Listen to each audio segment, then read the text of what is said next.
Hello and welcome to Confidential Killings. This is where you play a detective in the 1980s in Hollywood, and you have to try and figure out a bunch of murders, a bunch of crimes of all sorts. And otherwise, if you'd like to check out the game, there is a link in the description. Let's start and see what we got going on here. Actually, it's 1978. Sorry, not 1980s. It's 1978. Almost 1980. All right. So, obviously, as you might expect, we have to collect clues, and being able to collect clues means we have to click on things that are having a red outline. You can see here that basically the only thing we can click on is the light. We're going to turn that light on, and then we're going to be able to pick up our wonderful notebook and then have a look-see at the phone call. Detective, there was a call from high up, a car crash near the Lexington Street Patrol. It was on Repose Street, close to my beat up in the hills, so I got there fast. Driver's dead. It looks like an accident, but something's not right. They requested a proper look.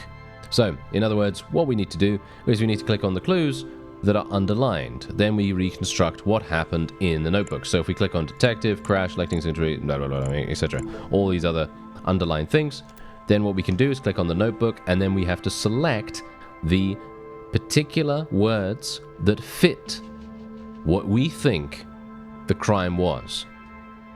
That's what we have to do. All right. Easy enough, right? Well, actually, no. For me, I actually find this very difficult, but let's actually see. Patrol says there has been a car crash on Repose Street. The driver is dead. The call came from high up, so I'm taking a look. And there you go. Done. Boom. That's it. That is a very simple, shall we say, example of what we actually need to do. During your night shift, a call came from above. A patrol officer reported a crash in the hills. One fatality. They said it looked routine, but someone important wanted eyes on it. Yeah, indeed. And this is why things are going to get dangerous. Things are going to get very, very dangerous indeed. Potentially for us. We'll see. And here we go. Repose Street. Obviously, we're going to add that to our thing. You can see up at the top here how many clues are available when interacting with a certain object as well. I personally really appreciate that because let's face it, you don't want to miss anything, right? You don't want to miss anything. So you can see here, this guy has 4. So Lexington Street, crash, drunk, drugged. Was he drunk or drugged out of his skull? Says the patrolman.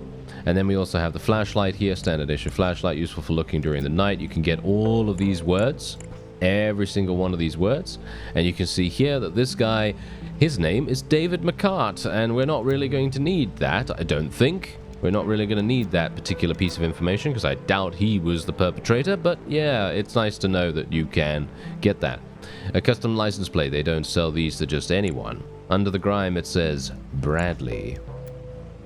Indeed. Alright, so is there anything else to actually do here? Yep, here we go. The brakes have been precisely cut and the fluid is leaking, creating a puddle under the car. The driver did not have a chance. Alright, so we're going to get driver and car, of course. Then we're going to have a look-see in here. Going to turn on the light. As you can see, you're going to need to turn on the light to be able to... Oh, that's actually hilarious. I just got an achievement. Okay. Turn the light on and off in the car 5 times. Yes, I did not mean to do that. I was actually just showing you that you can't interact with anything when it's in the dark, which I think is a very cool little detail. You see, as you can see there, now we can interact with the corpse and indeed the glove box as well. He must have felt untouchable. He's not even trying to hide this stuff. It looks similar to cocaine, but it is not. Some new drugs are hitting the streets, perhaps. It's high-grade stuff, packaged and ready to be sold. Drugs, cocaine, a bottle of quality whiskey, but there's something floating inside, some sort of dust. The bottle is almost full, barely a sip was taken from it. Indeed. Alright, so we're going to be getting all of that. Then we're going to take a look at him. From his look, he was going nowhere fast. Did the impact against the guardrail violently push his head against the windshield, killing him? Against the windshield? I'm not sure how he even did that, to be honest. I mean, from his sitting position right now, that seems a bit weird. Anyway, we'll get these two, Jakizzy, and we'll get Frank. And as you can see, this guy does seem to be someone that is indeed selling drugs of some kind. So, yeah. There we go. Bradley Fraser is his name. And he lives at Galway Street, 92602. Yes. Okay, so now we can take a look, and we could try to try to solve it. So Bradley Fraser, this guy is David McCart. There we go. I'm making sure that we know every single thing that's going on here, just so that we know who's who and what's going on, so that I am reminded. Died in a car crash on Repose Street. Someone drugged his whiskey to make it look like he was a drunk driver. He was going out to sell drugs, I assume. There we go. He was going out to sell drugs because he had his wonderful little note with him that told him exactly what was happening. The bluish dust in the whiskey, the brake fluid leaking, this was no accident, although someone tried to make it look like one. Time to talk to the family. And so we're going to be heading on over to where his family lives. In the mansion. It's indeed a mansion. Oh, yes. Okay, so we've got 3 people here. We have a picture, actually 2 pictures. We also have these medals up here. 4 medals from the Korean War, polished and framed. Certainly not an ordinary soldier we're talking about here. They're war hero material. And this is the guy that obviously earned those medals, I assume. My son's death was tragic, and my heart aches for the loss. But as I teach in my books, I can't let this tragedy dominate me. We're going to get death from that. And then we have this.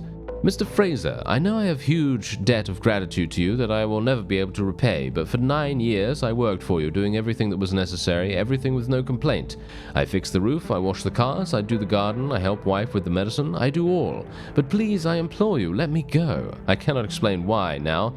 I just need some extra money to find accommodation. Diaz. Okay, we don't know who that is just yet, I suppose. Gonna have to figure that out. Fix. We're gonna be getting Fix as well. I forgot that one. Mr. Fraser, one of my agents found drugs in a vehicle parked near a roadblock. Its license appears to be registered in your name. Knowing that you don't drive, and in the name of our shared friendship, I suggest you keep an eye on your son. We can't keep hiding this forever. Inspector Hadley Badman, or Badman, as it is. Okay. Yeah, so let's take a look at this. Pop art piece. There we go. There must be some substance to it. Let's have a look at this. Okay, so Clarice Lehman. Okay, so she is actually this woman right here in the wheelchair. And she, yeah, okay. It's supposed to be a publicity shot for the movie Gift of Nature. And this is indeed her. I'm pretty sure this is her right here. This is 1959. So, yeah, I mean, she's the only one with black hair in this area. Obviously, the blonde could have dyed her hair, but we obviously don't know that. But yeah, otherwise, Sabotaging and Seducing, written by Ezra Monarch, based on his best-selling novel Thief's Romance. Advance copy for Katie Keller. I assume that Katie Keller is the blonde. I am assuming this is her. What dreadful news! And to think that the night had started so well with Mr. Fraser giving me advice on a possible future role. Okay. What's this? My dear love, I did everything in my power so that we could work on the play together. I pray night and day that it will become a reality. Forever yours, Patrick. I don't know who Patrick is. And then obviously you have Cosmopolitan. Yes, indeed. And yeah, so I'm assuming that this is Katie Keller, right? Yeah, I think this is Katie Keller. There's no one to click on here, right? No, there's no one to click on here. I just want to make sure that that's... I'm not missing out on anything. What is this? No, that is Katie Keller. I'm pretty sure that's Katie Keller right there. And then we have some books in the back here. An eclectic array of books. They include Dominic Fraser. Okay, so his name is Dominic Fraser. And we're going to get Dominic and Murder from this. Then we can have a look at the box. An elegantly carved container made of dark ebony. It appears to be used as a medicine box. And what do we have here? A small plastic container for medicines. Only 3 pills remain inside it. 3 pills. Okay, wait a second. Mrs. Lehman, remember, these are the strongest sleeping pills on the market. I'm giving you a week's dosage. Take only 1 per day. Alright, so... Alright, we've already got a discrepancy right here. Because as you no doubt can tell, if you can count, which I'm not sure if I can, but let's just see, shall we? Only 3 pills, right? And a week's supply, that's 7. So 4 pills have gone, and you can see here that she has taken 3. So there are 3 left, which means there's 1 unaccounted for. 1 pill is unaccounted for, which means someone took this medicine and put it into someone's whiskey. I am going to assume, at least. Now, there is a door over there. We will be going over there in just a moment. Let me just make sure. Let's just speak to her first. Is Bradley really gone? He was the light of my life. Well, clearly it's not her, right? I mean, surely not. A small ornate key. It seems to open the medicine box. Okay. A beautiful silver ring, simple and elegant, a very classy piece of elegant jewelry. And then we have this.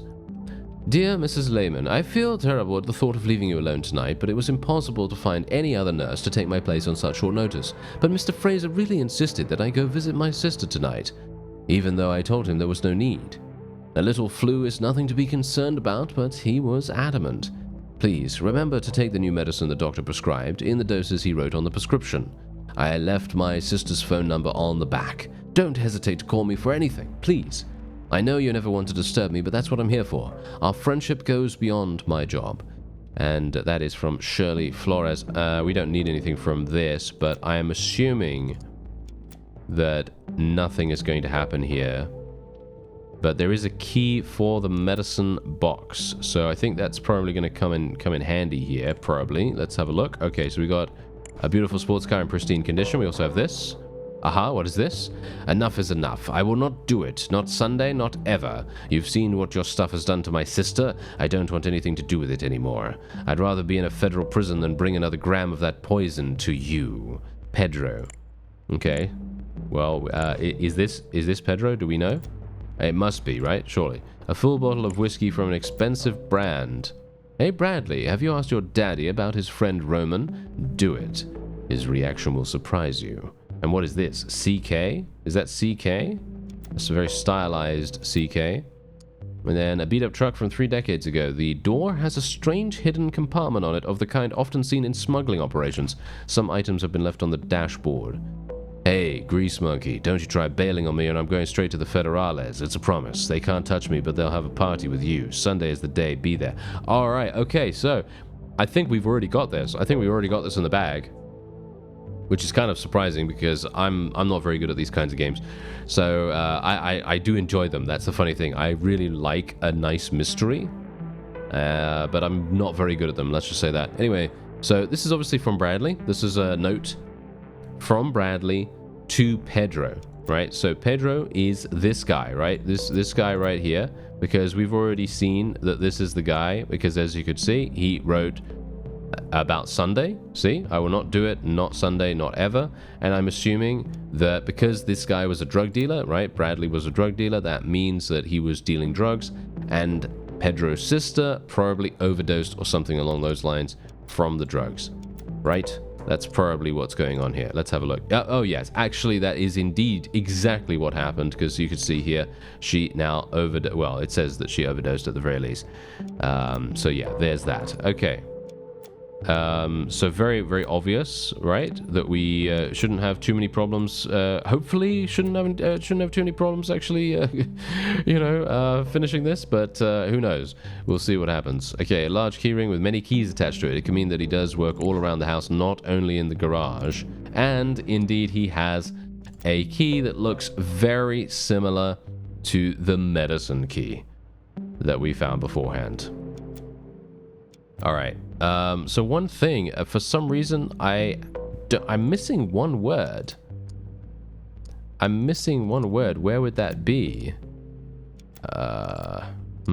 Okay, wait a second. We are having a hard time here for some reason. I don't know why we missed one. I must be a bit of an idiot, which is actually unsurprising. Let's just say that. Okay. 3 of 3. 2 of 2. Is there something else here that I missed? Ah, here we go. I missed something. Ah, sleeping. There we go. Sleeping pills. Okay, so we did it. All right. So what we are going to do here is, first of all, we're going to fill out who each of these people are, because I think this really, really helps us to understand what we need to do and who we need to enter here. So Dominic Fraser. This is all correct so far as well, by the way. Katie Keller.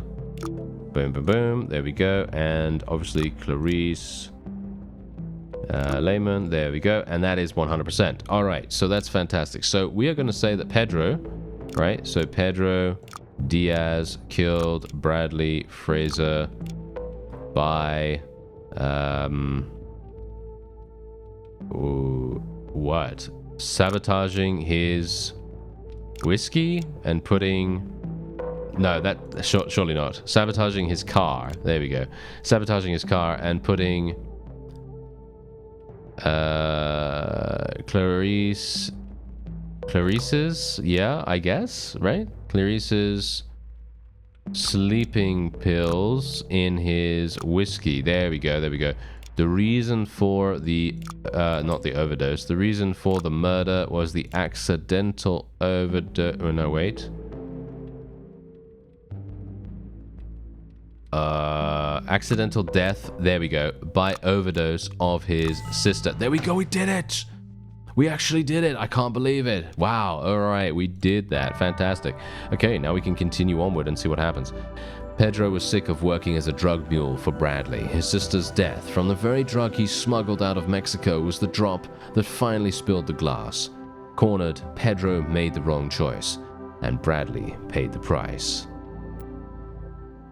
Alright, so we found out what happened to the guy at the beginning. Very nice. Look at that. So we completed it. Okay, great. And now we can move on here to the next case. 8th of January, 1979. Oh, okay. Hello there. Alright, what do we got going on here? Okay, so we got this. Okay, nothing else to really look at here. Gonna look at the bag first. A bag made of fine leather lies abandoned next to the pool. Alright, so... Ooh, wait a minute. Take breathing pills. Interesting. Okay, get the pills. Get the pills. And rehearsal. Rehearsal. Okay, yes, we're going for the rehearsal. And what do we have here? Should bring the wife. She's a fan. At the club with Augustus Whitney. Ezra Monarch will be there. Once again, Ezra Monarch is being mentioned. Interesting. I have a feeling... Oh, here we go. Yeah, I have a feeling something's going on here. Sabotaging and Seducing by Ezra Monarch. Main characters parts only. Patrick Raven's copy. This must be Patrick Raven right here, lying dead in the pool. I'm assuming, right? A half-empty bottle of white pills. Many of them are scattered all throughout the bag. The label says Abraxador Red, the remedy against allergic reactions. You can breathe easy with Abraxador. Okay, well, there's 3 pills, but I don't think that makes any difference. And you can see here, Dr. R. Barton. Ronald, is that his name? Ronald Barton. Patrick Raven, as you can see right there. Patrick Raven is the patient's name. When having a respiratory attack caused by plants, flowers, or other allergies, take 2 pills of Abraxador as soon as it starts. Make sure to not exceed the dose of the red Abraxador pills, and never mix it with other medicines, even similar kinds, because they would cause a respiratory obstruction that could be fatal. So in other words, he overdosed on his own medicine, of course. And there we go. Its magazine is full, a small or semi-automatic pistol. Alright, and we got some flowers here as well. Flowers to Mr. Raven, to each his own. To each his own. Hawkins flowers. We're gonna have to go to the florist. The chair lies on the floor. Apparently something pushed it over. Okay, let's look at the corpse. Alright, well, nothing much is happening here. He's got something in his hand, for sure. Does he have something in his mouth? No. Something's in his hand, though. Some petals. Petals from a red flower. Oh, interesting. Okay. What do we got going on here? Okay. Yeah, the Black Dahlia is coming back. But yeah. Oh, wait. What do we have here? No, nothing else. Okay. So. Nope. Nothing else? Alright. Oh, wait a minute. Hello. Okay, we got a bunch of people in here. Okay, I like to interact with the objects first in a particular scene, and then move on to the people. Enough drugs to kill a herd of elephants. It could be easily mistaken for cocaine, but it is something else. Next to the open packets, lines ready to be sniffed. These people seem like they like taking drugs on a regular basis. There we go. Yeah, seem to take drugs on a regular basis. Okay. Well, yes, clearly. To Jeffrey, producer extraordinaire in the Land of Dreams, and his wife, Nadine. And that is from Carl Carlson. Okay, interesting. A strange painting titled Homage to Bunwell. Shows an eye with a razor in front of it. Not the most pleasant of images. And then we have this. A record by Troy Dixon has been left on the player, the stylus scratching its surface. The sides should be swapped, but the resonance are too high to notice. Okay, and then we have... Oh, another room. Okay, wait a minute. Oh, this is bad. Yeah, I probably should have gone back in there. There we go. Okay, I went back in there for the first part here. Yeah, okay. Let's speak to the cop first. We got a noise complaint. Didn't expect to walk into this. They're not dead, just out of their minds. Some kind of drug hit them hard. The police issued 38. Some kind of drug hit them hard. Well, it's clearly not cocaine, as we know. I think that it's probably a different kind of drug. As we've been told already, there is a different kind of drug hitting the streets recently, isn't it? Anyway, this man is on a bad trip, covered in sweat, dilated eyes, apparently oblivious to what is going on around him. He is muttering something unintelligible to himself. A fresh pack of cigarettes, not even opened yet, and an expensive gold-plated lighter he has on himself. Okay, so that basically he has nothing. This person's eyes appear to see something we do not see. His mind is in another dimension. His broad smile reveals shining gold grills. And he has money, a lot of money.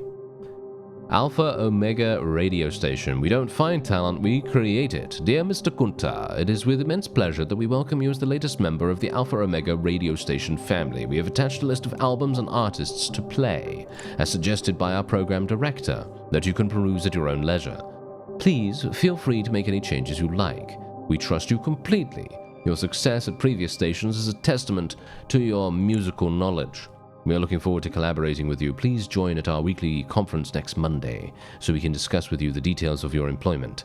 Details on the back of the paper. And this is from Mike Alvarez.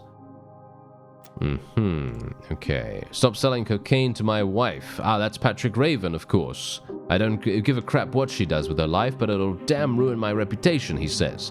I'll shoot you like a dog if you do that again. Alright, so is this guy, I assume that this guy right here, I don't know his name. What is his name? Mr. Kunta. I don't know his first name. So, yeah, this fellow is dealing drugs to Patrick Raven's wife. I don't know who his wife is. Is this her here? She appears to be asleep, but her eyes flick open now and then before shutting again. It looks like she took a dose too strong for her system.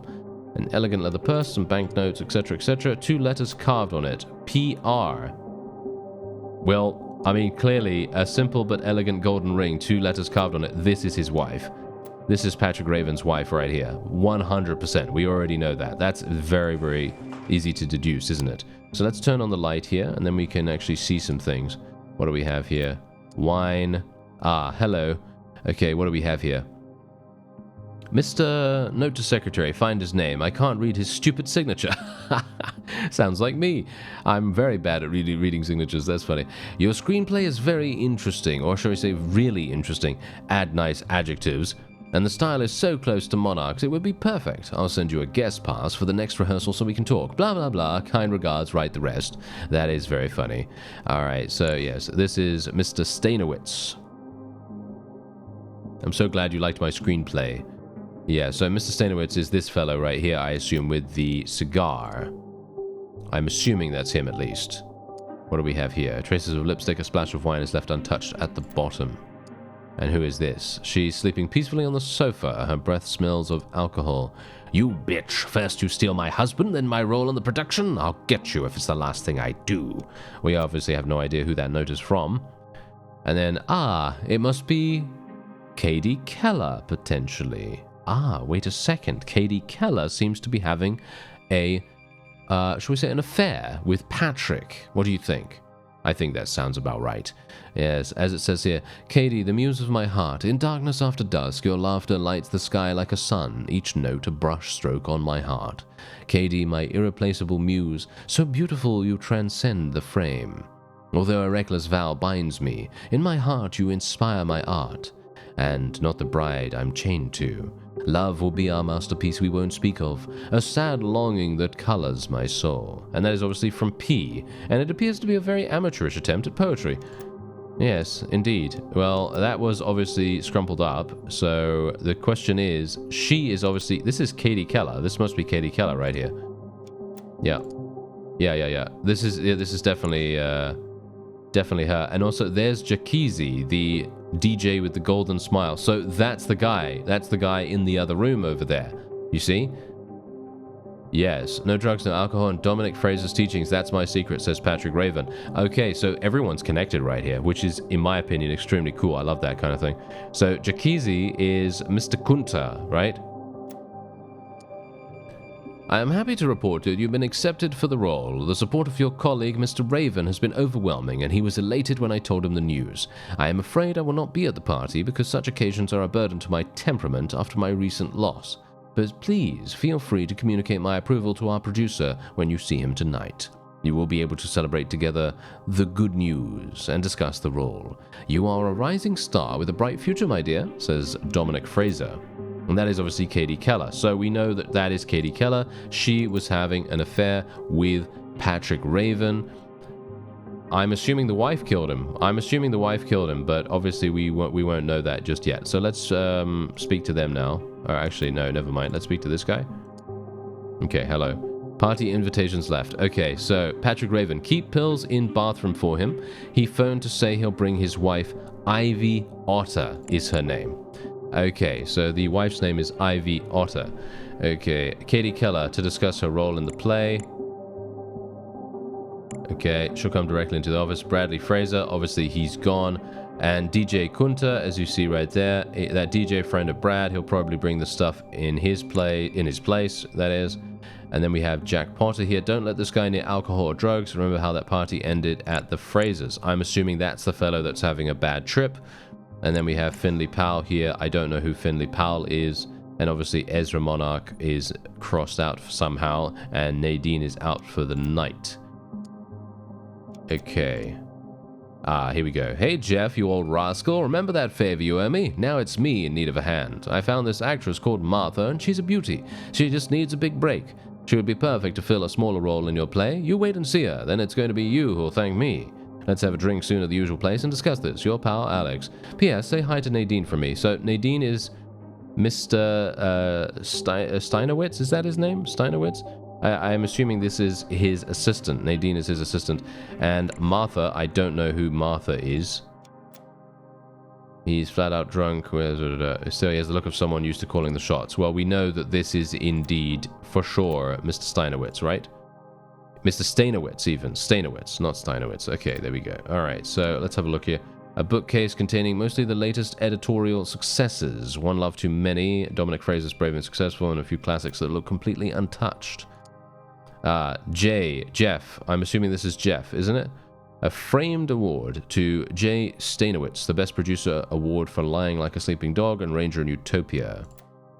Okay, oh, hello. What's in here? Enough alcohol to get an entire army drunk. Okay, what's this? A glass with a drop of wine left in it. Okay, is there anything else that I need to interact with here? There are two things. I mean, is this guy called Jeff? I think his name's Jeff. For some reason, I feel like that is his name, but I'm not entirely sure. Hello. Here we go. Main characters. Look, here we go. See, we've got the motive. We got the motive right here. Look at this. We've got the motive. They have swapped Katie Keller for Ivy Otter, and as we know, Ivy Otter was Patrick Raven's wife. Ivy Otter is Patrick Raven's wife, and she was passed over for Katie Keller to be the lead in the play. And there you go. We literally have all the motive possible here. Actually, pretty crazy that we already got that. Okay, so the question is, I'm missing two things. I'm missing two words right now. I'm a little bit worried about that. I kind of feel like maybe it's in the other room. I'm assuming it's in the other room. Yes, to Jeffrey. Yeah, so it is. And his wife Nadine. Oh yeah, so Nadine is his wife. Sorry, my bad. Not his assistant. Okay. The question is there anything else in here that I missed out on? I'm assuming not, right? I'm just clicking through here just to see. I'm assuming that what I've missed is something outside, potentially. Yeah, that's probably the case. PR, Patrick Raven. Yeah, that's obviously, that's Ivy right there. Yeah, that's fine. That's fine. Am I missing something, like, really bad? Really, really obvious? That could be the case. Ah, wait a second. I am missing something. This place here. Yep. I can't believe that I missed this. Okay, there we go. Half-finished drug packets left in the bathroom sink. Someone had more than enough. Who's this?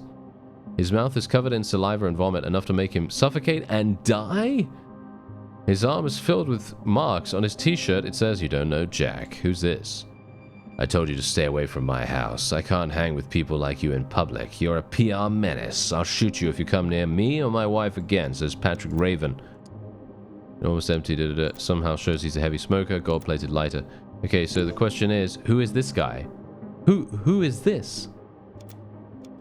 A PR menace. Ah, a PR menace. A Braxidol. Bottle of red pills. That's obviously for Patrick.